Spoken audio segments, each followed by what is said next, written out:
এইটা এইটা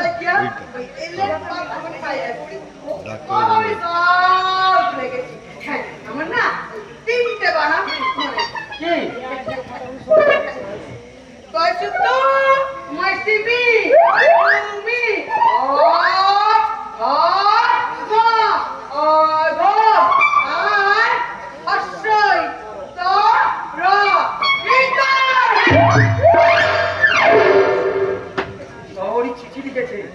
ডাক্তার, আজ রাত 8টায় দেখা হবে। সাক্ষাতে সব কথা বলবো। ইতি সবরি।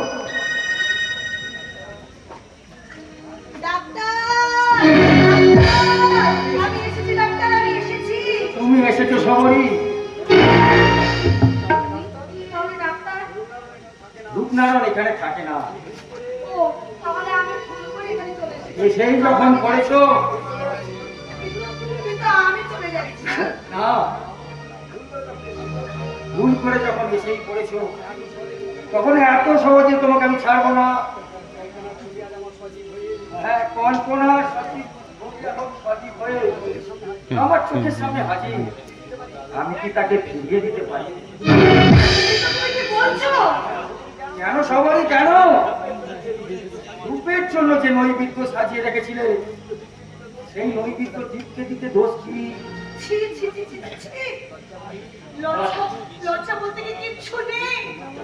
লজ্জাবতী, রূপের সঙ্গে তোমার কি সম্পর্ক?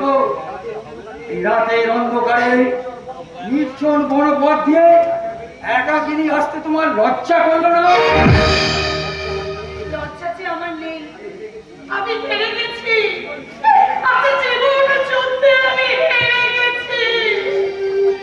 রূপের সঙ্গে তোমার কি দরকার? আমার টাকা চাই, আমার টাকা চাই, টাকা। টাকা? হ্যাঁ, আমার 2000 টাকা চাই। এত টাকা নিয়ে তুমি কি করবে সবাই? আমার স্বামীর যে অসুখ, আমার স্বামীর টিবি হয়েছে, মুখ থেকে উঠছে কাঁচা রক্ত।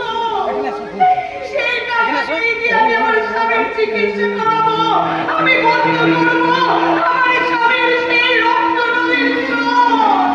রক্ত? হ্যাঁ, সেই রক্ত বন্ধ করতে আজ আমি রূপের কাছে ছুটে এসেছি। টাকা নেবে সবাই?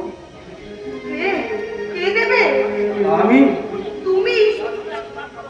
যার পিতার চক্রান্তে আমি সর্বশান্ত হয়েছি, আজ আমার সব শেষ হয়ে গেছে। সে দেবে টাকা?